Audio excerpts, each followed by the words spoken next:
Bismillahirrahmanirrahim. Assalamualaikum warahmatullahi wabarakatuh.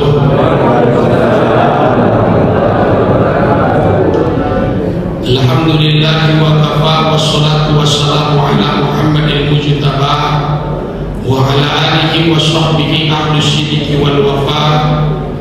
Asyhadu an la ilaha illallah wahdahu wa asyhadu anna Muhammadan abduhu wa rasuluhu la nabiyya ba'dahu. Qala Allah ta'ala fil Qur'anil Karim, walillahi 'alan nasi hajjul bait man istata'a ilaihi sabila. Wa qala Rasulullah sallallahu alaihi wasallam, al-hajjul mabrur laisa lahu jazaa illa jannah. Sadaqallah wa sadaqa rasulun nabiyul karim, wa nahnu ala zalika minasy syahidin wasyakirin walhamdulillahi rabbil alamin. Yang terhormat Sohibul Fadil Bapak Ketua dan segenap jajaran pengurus Masjid Rahmatullah 2 atau 1 nih? 1. Yang saya hormati tokoh masyarakat, alim ulama, cerdik pandai, wabil khusus orang-orang tua kami yang tak bisa kami sebut satu persatu, hadirin wal hadirat, kaum muslimin muslimat jamaah yang mulia, semoga dirahmati, diberkahi dan dimuliakan Allah Subhanahu wa taala. Apa kabar Bapak Ibu, sehat semua? Alhamdulillah.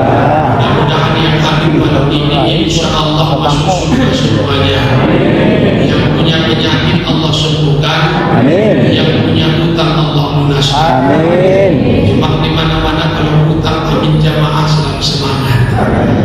Bapak Ibu mohon maaf, saya tadi salah rute. Saya harusnya mendarat di Rahmatullah 1, lalu pesawatnya terlewat ke Rahmatullah 2. Bukan salah saya, tapi bahwa salah pilotlah yang mendaratkan pesawat di sana. Malam ini insya Allah yang saya sampaikan adalah kebaikan, didengar orang-orang baik. Moga-moga Allah tambah kebaikan di sisa umur kita ini. Yang belum pernah jumpa dengan saya, perkenalkan saya Maruli Asana ASB. ASB-nya bangga Bapak Ibu, Hasibuan ya, bukan hantu setan bego ya. Ya kalau sudah ada marganya berarti ya ini orang Tapanuli, tapi bukan kapak sembarang kapak. Kapak ini anti berkarat, yang ini bukan Batak sembarang Batak. Batak yang ini alhamdulillah mirip orang Batak ya. Jadi kita dalam dengan ini insya Allah sampai selesai ya. Ya ikan sepat, ikan gabus lebih cepat lebih bagus ya. Ikan mujair, ikan sembilan, kalau cair kami pun nanti langsung pulang insya Allah. Bapak Ibu, saya ambil kajian kita pada malam ini dengan topik ibadah yang sama pahalanya dengan ibadah haji. Yakin gak Bapak Ibu kalau Allah itu maha adil? Yakin. Yakin gak Bapak Ibu kalau Allah itu maha bijaksana? Alhamdulillah. Karena sebab ada orang yang mengatakan, Ustaz, Allah itu tidak adil. Kenapa tidak adil? Karena haji itu hanya milik orang yang punya uang saja. Haji itu hanya milik orang kaya. Haji itu hanya milik orang yang mempunyai harta. Lalu kami yang tak punya harta banyak, kami yang tak punya harta yang melimpah, bagaimana kami bisa haji? Di mana letak keadilan Allah itu? Padahal senantiasa harus kita tanamkan di dalam hati bahwa Allah adalah Tuhan yang maha adil dan maha bijaksana. Memangnya orang berhaji itu harus melulu dengan uang? Tidak juga. 2025 kemarin ada orang yang membayar ONH Haji Puroda. Berapa dia bayar? 370 juta. Berangkat kah dia? Tidak. Dari rumah memang berangkat dia, sudah mendoa. Kemudian koper pun sudah datang. Tapi berangkatnya cuma sampai Kuala Lumpur, Malaysia. 1 hari dia tunggu berangkat ke Saudi, belum. 2 hari, belum. 3 hari, belum juga. Ternyata qadarullah, visanya tidak keluar. Maka seolah-olah Allah sampaikan,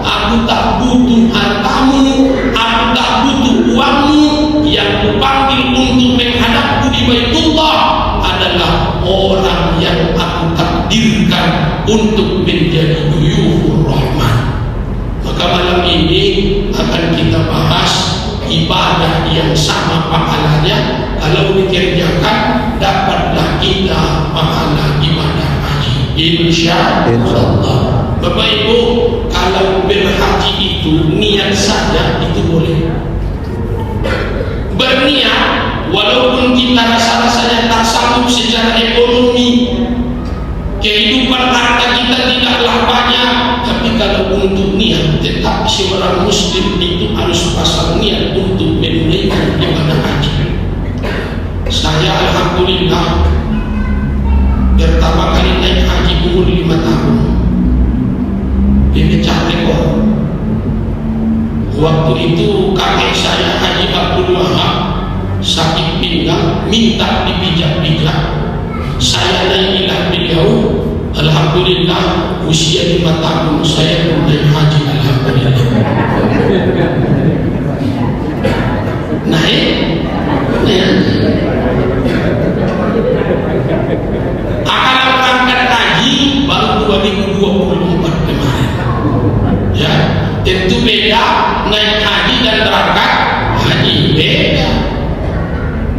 Maka kalau berniat, bercita-cita, berkeinginan, setiap orang muslim dianjurkan untuk berniat memasang cita-cita untuk menunaikan ibadah haji. Sama-sama. Labbaik Allahumma labbaik, labbaik la syarika laka labbaik, innal hamda wan ni'mata wal mulka la syarika lak. Jadi Allah mampukan orang yang Dia panggil. Bukan hanya orang yang mampu yang Dia panggil, tapi Allah mampukan orang yang Dia panggil. Mudah-mudahan cepat atau lambat kitalah yang dipanggil untuk bisa berhaji ataupun berumrah. Ada satu cerita, boleh saya cerita? Bapak Ibu, di Langkat, Sumatera Utara, ya. Jadi di Sumatera Utara ada satu kabupaten namanya Langkat. Tahun 2001-2002 bupatinya namanya Datuk Samsul Arifin, punya rumah dinas di Kota Setabat. Di seberang rumah dinas ada masjid, di samping masjid ada pangkalan becak. Banyak tukang becak yang mangkal di pangkalan ini, tapi hanya satu orang tukang becak yang setiap kumandang azan selalu datang sholat berjamaah ke masjid seberang rumah dinas bupati. Zuhur dia datang, asar dia datang, maghrib dia datang. Rupa-rupanya bapak yang sering sholat ini, tukang becak yang sering sholat ini, diperhatikan terus sama bupati. Di antara banyak tukang becak, satu bapak inilah yang selalu datang sholat jamaah. Tukang becak ini pun suatu waktu nggak tahu diparkirkannya lah becaknya di samping mobil dinas bupati. Jadi sholat asar bupati, ya, diparkirkannya becaknya pas di samping mobil dinas bupati ini. Becaknya buruk daratan, kalau diekor keluar asapnya. Sudah, lalu kemudian berturut-turut selama 1 bulan dipantau bupati. Bulan kedua disuruhnya Satpol PP-nya mengantar undangan kepada bapak itu. Apa kata bupati? Kasih undangan ke bapak tukang becak itu, suruh dia datang nanti malam ke rumah. Siapa bupati? Kata Satpol PP. Di atas Satpol PP dan sudah ini, Pak, becak bapak yang buruk yang sering parkir depan masjid. Iya Pak. Yang karatan itu becak bapak itu. Iya Pak. Ini surat dari bupati, nanti malam bapak datang ke rumah dinas. Bergetar dia menerima suratnya. Teringat dia becaknya sudah 15 tahun tak pernah bayar pajak.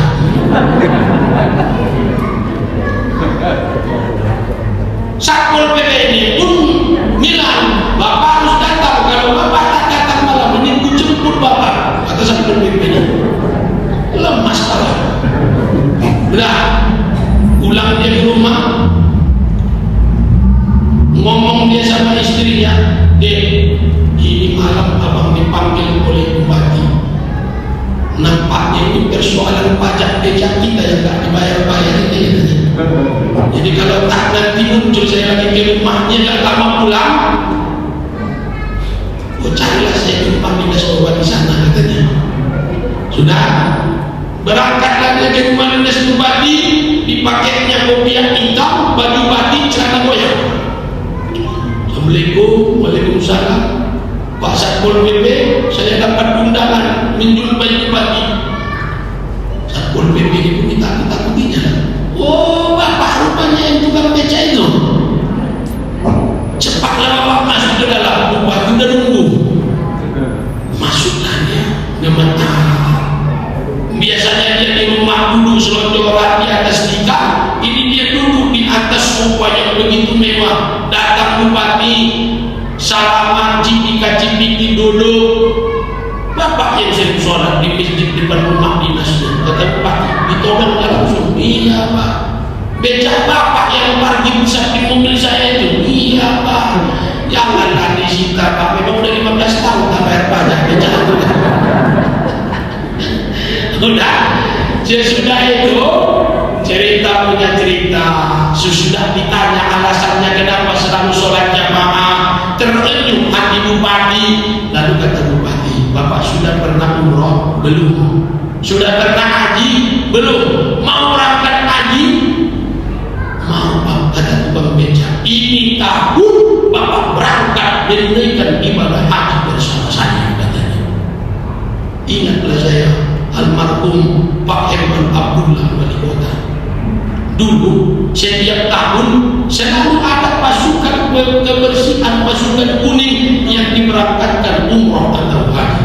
Jadi berarti Bapak Ibu yang memanggil seseorang untuk berangkat haji bukan karena hartanya, bukan karena kayanya, bukan karena kemampuannya sendiri. Sebab yang kaya adalah Allah, yang mampu adalah Allah, yang punya harta adalah Allah.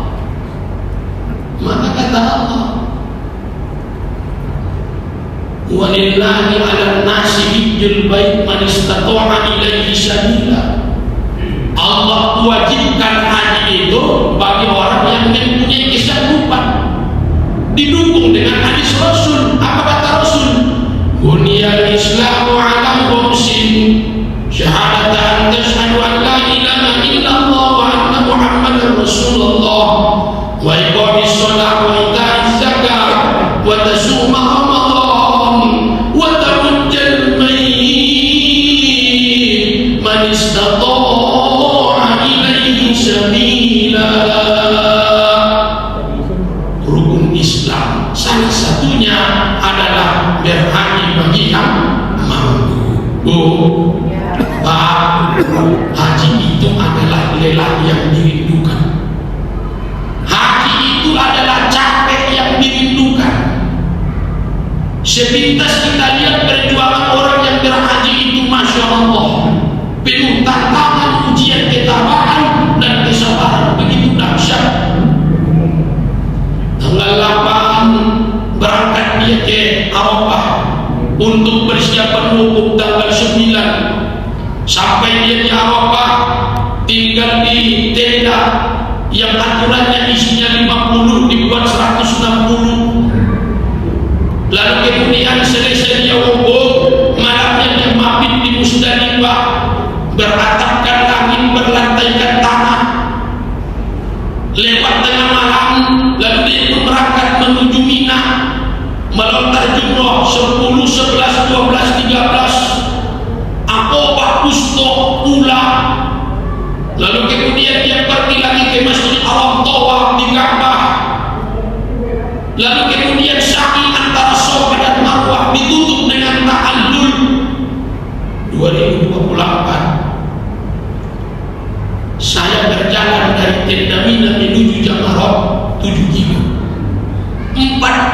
derajat Celcius cuaca, bolak-balik 14 kilo, 3 hari bahkan 4 hari, puluhan kilo jalan kaki. Lalu kemudian tawaf mengelilingi Ka'bah 7 kali, sa'i antara Safa dan Marwah 7 kali pula. Kalau dipikir-pikir, bukan kita yang buat itu, bukan kita yang sanggup itu. Yang kuat dan yang sanggup, yang memberi kekuatan adalah Allah Subhanahu wa ta'ala. Maka kalaupun dia capek, kalaupun dia lelah haji itu selalu dimunduhkan. Sehingga adalah nasibnya dari Padang Arafah hingga ke Musdalifah, bermalam di Mina melontar 3 jumroh, syarat rukun haji sempurna sudah, semoga ibadah haji mabrur. Amin. Amin. Amin. Amin. Mau gak cepat berangkat umroh dan haji? Mau tidak? Mau tidak? Ikutkan doa saya. Allahumma rzuqna ziyarata baitikal azim wa ila maqami nabiyyikal karim ya arhamar rahimin. Kalau sekali sebut kira-kira jamaah sudah hafal apa belum? Faktor usia. Ya, faktor usia. Ya memang panggilan haji dan panggilan maut itu adalah dua-duanya panggilan Allah Subhanahu wa ta'ala. Mudah-mudahan sebelum datang panggilan maut kita dapat panggilan haji atau umroh. Amin. Tapi memang yang paling dekat dalam hidup ini kematian. Betul tidak? Betul tak? Kalau sudah sering berobat parfumnya dari minyak wangi ke minyak angin itu sudah kode. Apalagi kalau dia ikut pengajian di masjid, tidak tahan dia duduk lama-lama, di jarinya dinding atau tiang masjid bersender, itu kode juga itu. Mudah-mudahan hadir ini panjang umur semua. Amin. Ada satu amalan kalau kita baca, insya Allah akan cepat kita dipanggil untuk menjadi Yufur Rahman. Apa amalannya? Banyak-banyak baca surat Al-Waqi'ah, surat Al-Rahman, surat Al-Hajj. Kalau 3 surat ini sudah dibaca, belum juga berangkat haji atau umrah, berarti pulang dari masjid cari surat tanah, surat mobil ataupun surat rumah. Permasalahannya haji itu kuotanya terbatas. Jumlah umat Islam di dunia berapa? 4 miliar. 1 tahun rata-rata jamaah haji itu 1 musim berapa? 1,7 juta. Kalau kita mendaftar hari ini di Indonesia, maka berangkat hajinya 20 tahun yang akan datang. Makanya dulu ketika Rasulullah itu, orang Madinah itu protes.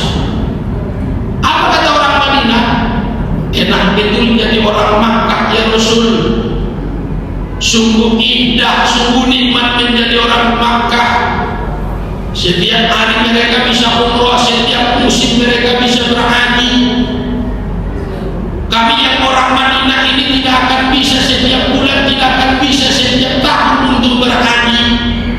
Lalu kata Rasul, maulah aku sampaikan kepada kalian ibadah yang kalau dikerjakan sama pahalanya dengan ibadah haji. Bapak Ibu mau dah?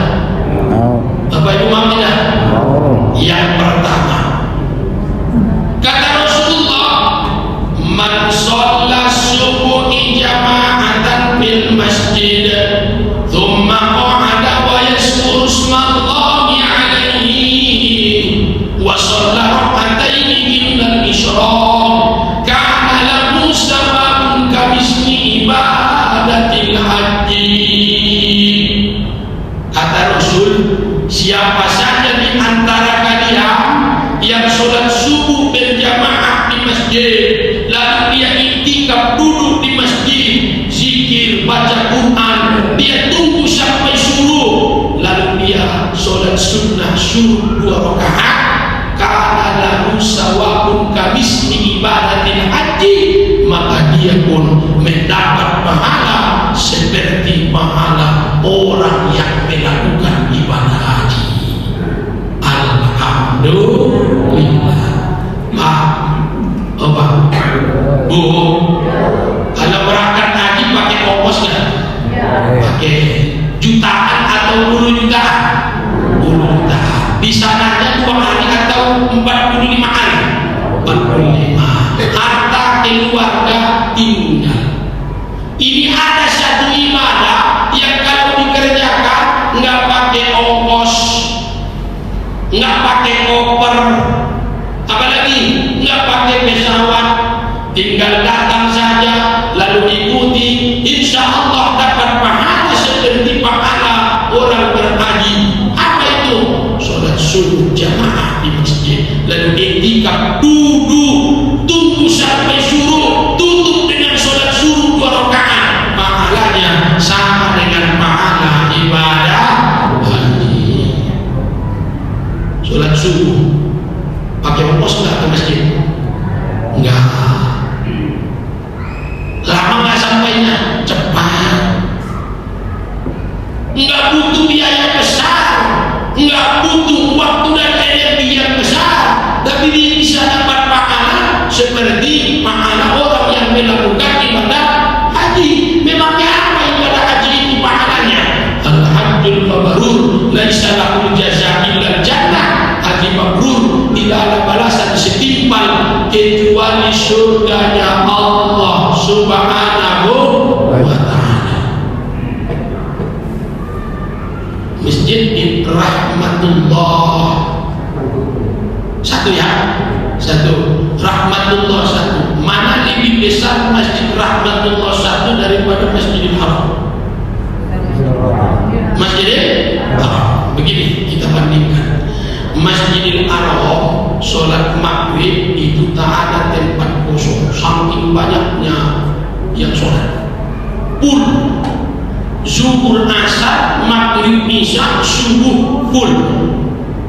Sekarang pertanyaannya, Rahmatullah satu kalau sholat subuh ada tempat kosong? Ada nggak? Lapang lah. Kalau lapang berarti lebih besar Masjid Rahmatullah satu. Tidak.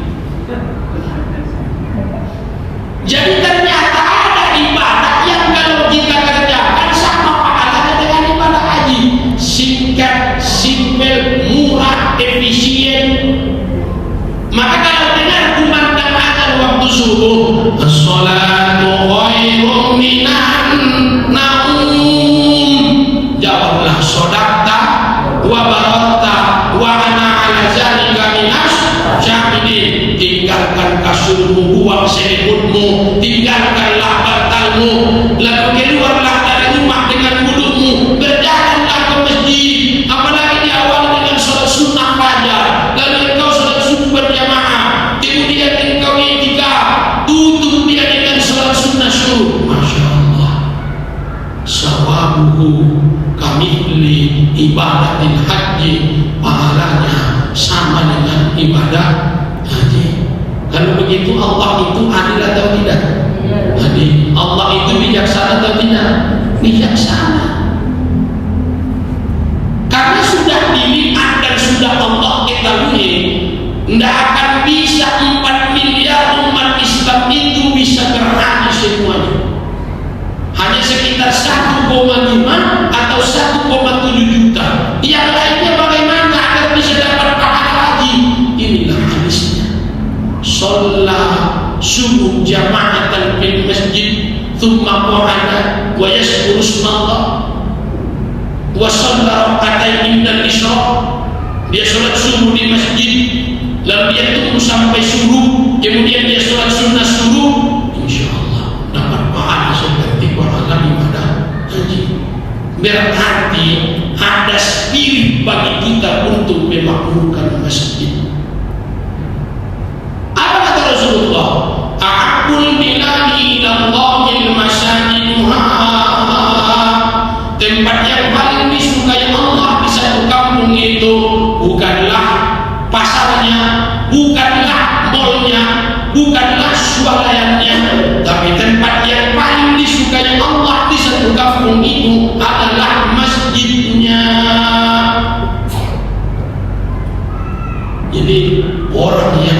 meringankan langkah ke masjid, maka Allah berkati hidupnya. Amin. Saya Pak Ibu waktu kuliah tinggal di masjid di Paus Ujung, sesudah jembatan. Jadi kita masih satu area ini, Tangkera Tengah KTP-nya. Ya, jadi saya rasakan betul berkahnya tinggal di masjid. Saya merantau ke sini 2007, naik sampah pun dari Sibuan, turunnya di Panang dekat Babu Salam.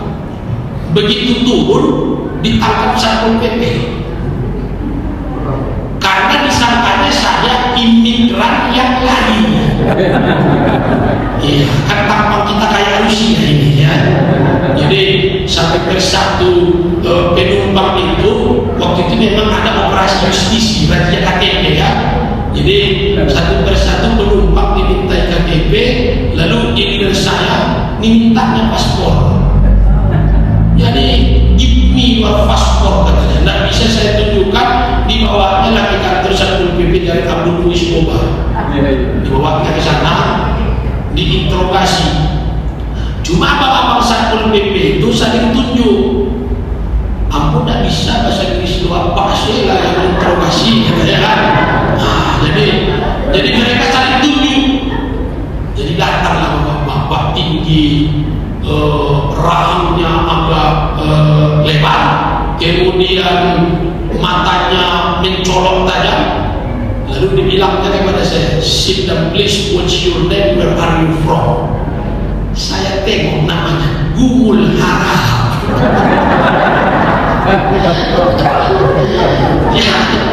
Jadi saya pakai bahasa kampung, saya pun bahasa Inggris itu perbuta-buta bagaimana bilang bahasa Inggris. Jadi dunia terbelah katanya, ini kok kulit tapi bisa bahasa Batak katanya. Wah, jadi kita punya cerita. Saya lulus SNMPTN di IAIN, di UIN, Fakultas Syariah dan Ilmu Hukum. Makanya datang ke sini merantau. Kemudian dibilangnya, udah punya tempat tinggal? Belum. Ayo tinggal di masjid, di dekat rumah. Tinggal saya di masjid. Karena orang Tapanuli, jamaah susah menyebut nama saya, Manuli susah. Jadi dipanggil orang tuh, panggilan akrab orang Batak, Ucok. Jadi Ucok, dibilangnya Ucok nih, umur cukup otak kurang katanya biarlah. Jadi enak tinggal di masjid, saya rasakan betul barokahnya. Apalagi yang namanya makanan, masya Allah luar biasa. Walaupun kadang-kadang makanan yang diantar ibu-ibu enak, tapi omongannya kurang enak. Ucok, itu sambal katanya kan. Lalu pas mau pergi dia, iya Ucok, daripada masih sisa di rumah. Ya, 4 tahun saya tinggal di masjid. Iya, di samping jamaah pernah diprotes, jamaah pernah. Namanya kita manusia. Saya buatlah sholat tarawih, bacaannya gak lambat. Bismillahirrahmanirrahim. Selesai sholat, datang ibu-ibu garis keras. Ucok, tadi kau buka puasa gak? Katanya buka puasa. Saya bilang, kok lambat kali sholat kita malam ini, katanya. Awak orang Medan di Batang ternyata. Begitu Bu, ya. Besok saya naikkan speednya. Alhamdulillahi Rabbil Alamin, Ar-Rahmanir Rahim, Maliki Yaumiddin, Iyyaka na'budu wa iyyaka nasta'in. Subuhnya nenek-nenek yang biasa ikut sholat yang hari tak datang sholat subuh. Jadi cari-cari mana ada nenek, di mana ada nenek. Soalnya nenek bukan apa-apa kalau nanti dia pergi habis sholat subuh, coba nenek pulang kan ya, ini tak ada. Jumpa sama anaknya, mana nenek bang? Letumbang cok. Apa tumbang bang? Ang copek kan aja nanti buat syuting Medan sih mana kan? Jadi ternyata tinggal di masjid itu mengajarkan kita untuk bermasyarakat. Ya. Jadi imam itu tidak mudah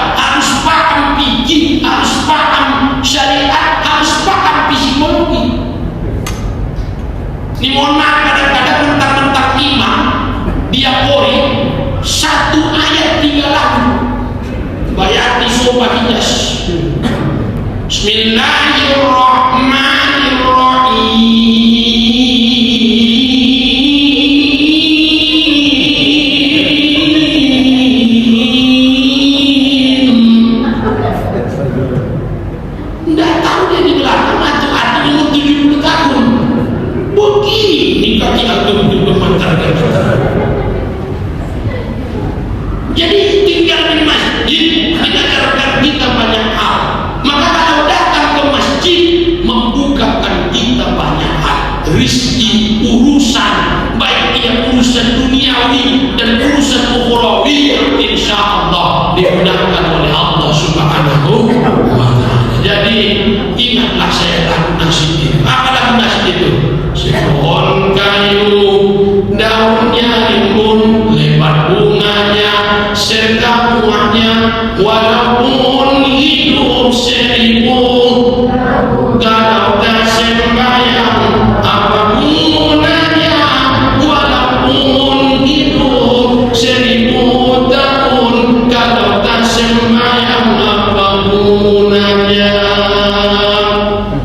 Jadi langkahkanlah kaki kita ke masjid, apalagi sholat subuh berjamaah. Insya Allah fadilahnya sangat besar.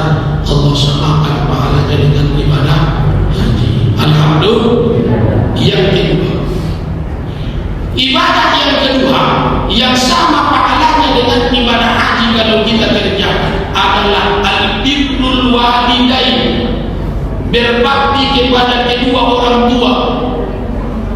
Wa'budullaha wa la tusyriku bihi syai'an wa bil walidaini ihsana, kata Allah. Sembah Allah, jangan sekutukan Allah, dan berbaktilah kepada kedua orang tua. Bapak Ibu, dulu ada seorang anak muda datang menjumpai Rasulullah. Apa kata anak muda ini? Ya Rasul, saya mau berangkat haji. Ditengok Rasul dari ujung rambut sampai ujung kaki, anak muda, masih energik, masih bertenaga, masih kuat, masih kokoh. Lalu apa kata Rasul?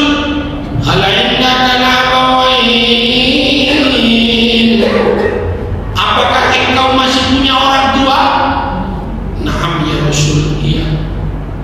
Pulanglah, berbaktilah kepada keduanya. Maka bersyukur kita masih punya orang tua, sebab bakti yang kita buat kepada mereka, kamisnya ibadah haji pahalanya sama dengan ibadah haji. Tidak ada kita yang hebat, tidak ada kita yang sukses, tidak ada kita yang bisa menjadi manusia seperti ini tanpa campur tangan orang tua. Makanya ada lagu nasyidnya itu. Apa lagu nasyidnya? Man ana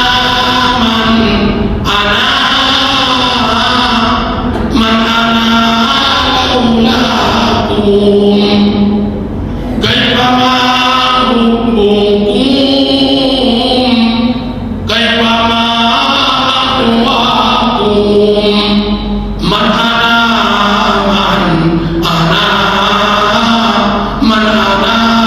laulakum.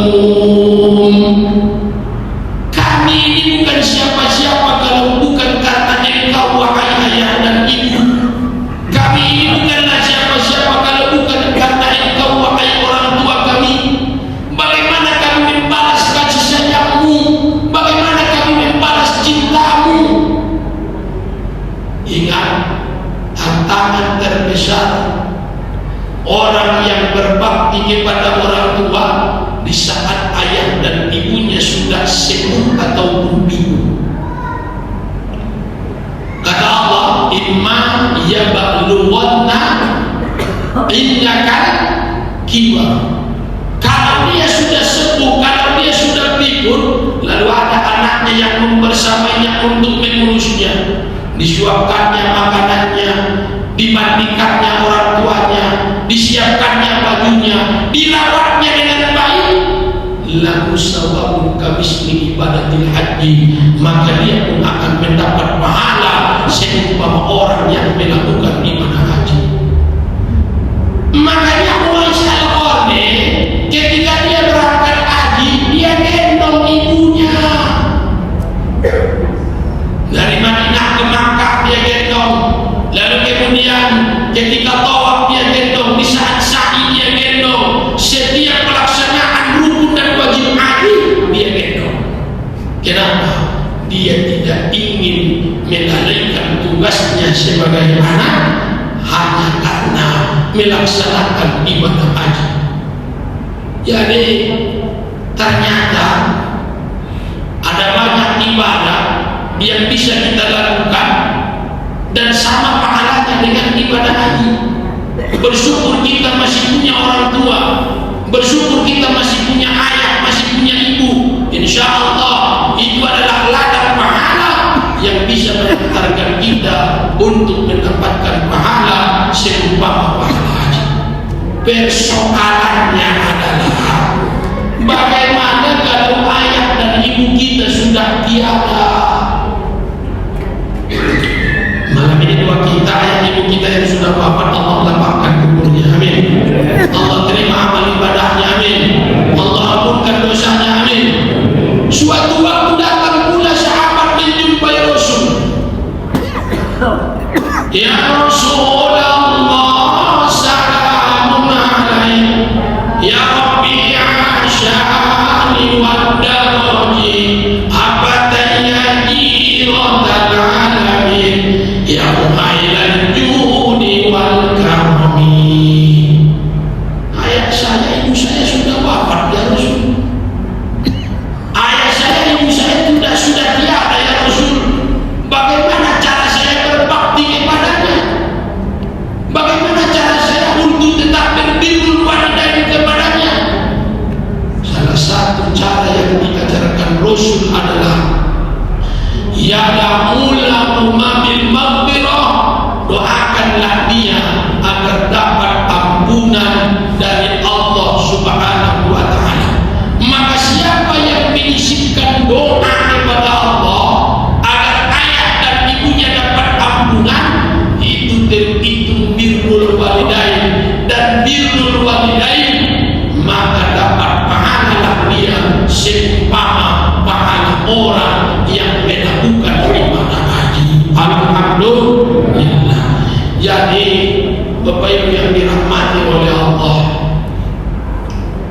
rasa-rasanya inilah peluang bagi kita untuk betul-betul mendapatkan barokah maunah dari setiap pahala kebaikan daripada haji. Cuma ada catatannya ini. Catatannya apa? Melakukan ibadah yang sama pahalanya dengan ibadah haji tidak menggugurkan kewajiban haji. Sekali lagi, melakukan ibadah yang sama pahalanya dengan haji tidak menggugurkan kewajiban orang untuk berhaji. Misalnya, ada bapak-bapak hartanya banyak, biti balik mobil mangkile, rumah batingke, bini barope, misalnya dia. Misalnya orang kaya, seyogianya dia pantas untuk berhaji, lalu dia bilang, aku tidak usah berangkat haji lagi Pak. Kenapa? Karena ada pahala ibadah yang sama ibadah pahalanya dengan haji. Jadi tidak usah saya berangkat haji, sholat subuh atau di masjid tiap hari berjamaah, saya tunggu sampai suruh, lalu kemudian saya tutup dengan sholat subuh 2 rakaat. Soalnya kalau berangkat haji ongkosnya pakai uang, masa tunggunya lama. Saya amalkan saja yang Bapak sampaikan. Katanya, mohon maaf, sesungguhnya melakukan perbuatan yang sama pahalanya dengan ibadah haji tidak menggugurkan kewajiban kita untuk melakukan haji. Terakhir, Bapak Ibu yang dirahmati oleh Allah, sama-sama kita senantiasa berazam, berniat dan bermunajat. Mudah-mudahan insyaallah sebelum kita dapat panggilan maut, kita dapat panggilan haji atau ataupun panggilan umrah. Amin ya rabbal alamin. Inilah kaji kita pada malam ini. Akhirnya saya mohon maaf atas ucapan, tindakan, perbuatan yang tidak pada tempatnya, dan saya ucapkan terima kasih atas atensi dan perhatian jemaah. Mudah-mudahan insyaallah majelis kita ini diberkahi oleh Allah Subhanahu wa taala. Demikian, wallahu muwaffiq ila aqwamit thoriq ila hikmati wal ma'ad wa la. Assalamualaikum warahmatullahi